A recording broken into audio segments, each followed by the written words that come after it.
പ്രേം നസീർ വളരെ തിരക്കുള്ള നടനായിട്ടിരിക്കുമ്പോൾ സൂപ്പർ സ്റ്റാറായിട്ട് ഇരിക്കുന്ന വേളയിൽ തന്നെയാണ് പ്രേം നസീറിനെ കാണാനില്ല എന്നുള്ള സിനിമ എടുത്തത്. അതിൻ്റെ അനുഭവം എങ്ങനെയായിരുന്നു? അതൊരു ഒരു ഒരു സംഭവത്തിൽ നിന്നാണ് ആ കഥ രൂപപ്പെടുന്നത്. ജയൻ്റെ മരണം, ഞാൻ ചെന്നൈയിൽ ഉള്ള ദിവസമാണ് ജയൻ ആക്സിഡൻറ്റിൽപ്പെട്ട് മരിക്കുന്നത്. ഒരു ആദ്യം മോർച്ചറിയിലെത്തിയ ഒരു 5-6 പേരിലൊരാൾ ഞാനും KG ജോർജും, ഞങ്ങൾ ജോർജാണ് എന്നെ വന്ന് വിളിച്ചിട്ട് ഹോസ്പിറ്റലിൽ പോകുന്നത്, ജനറൽ ഹോസ്പിറ്റൽ ചെന്നൈയിൽ. അപ്പോൾ ഷൂട്ടിംഗ് അന്ന് ജയൻ്റെ ഷൂട്ടിംഗ് കഴിഞ്ഞിട്ട് അതിൽ കൂടെ അഭിനയിക്കുന്ന സുകുമാരനാണ്. സുകുമാരൻ വൈകുന്നേരത്ത് ഞങ്ങൾക്ക് ഡബ് ചെയ്യാൻ വരാമെന്ന് പറഞ്ഞിട്ടുണ്ടായിരുന്നു. അത് ആ ദിവസം നടന്നില്ല. അടുത്ത ദിവസം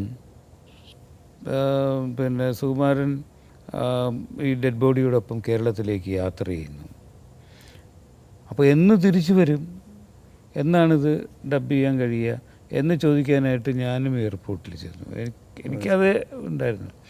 അപ്പോൾ ഒരുപാട് ആളുകൾ അവിടെ വരുന്നു, കരയുന്നു, മൊത്തം ബഹളം വയ്ക്കുന്നു. ഫ്ലൈറ്റിലേക്ക് എല്ലാവരും ഓടി, പലരും നാട്ടിലേക്ക് വരാൻ ഫ്ലൈറ്റ് ഫ്രീ ആയി കിട്ടിയതിൻ്റെയുള്ളൊരു ആ തരത്തിൽ കൂടിയിട്ടുള്ളവരൊക്കെ ഉണ്ട്. തുടർന്ന് ഈ ജയൻ്റെ ആ ആഴ്ചയിൽ ഇറങ്ങിയ സിനിമയിൽ, ഞാൻ സിനിമയുടെ പേരൊന്നും പറയില്ല, ആ സിനിമ തിയേറ്ററിൽ അമ്പേ പൊളിഞ്ഞു പോയൊരു സിനിമയാണ്. പക്ഷെ അവർ ഈ ജയൻ്റെ ഡെഡ് ബോഡി തിരുവനന്തപുരത്ത് നിന്ന് കൊല്ലത്തേക്ക് കൊണ്ടുപോകുന്നത് ഷൂട്ട് ചെയ്തതിൻ്റെ ഒരു റീല് ആഡ് ചെയ്തു. എന്നിട്ടത് പരസ്യം ചെയ്തു. അടുത്ത ആഴ്ച മുതൽ ആ സിനിമയായിരുന്നു ഏറ്റവും മുന്നിൽ. പിന്നെ ജയൻ്റെ പഴയ സിനിമകളൊക്കെ കൂട്ടത്തോടുകൂടി വരവായി. ആളുകൾ അതിൻ്റെ പുറത്തും ഈ പരാക്രമം നടത്തി കാണാനായിട്ടുള്ള. അപ്പോൾ ഇത് ഒരാൾ, ഈ ലൈം ലൈറ്റിൽ നിൽക്കുന്ന ഒരു മനുഷ്യൻ കുറച്ചു കാലം മാറി നിന്നാലും ഇതൊക്കെ തന്നെയായിരിക്കുമല്ലോ സംഭവിക്കുക. അങ്ങനെയാണ്.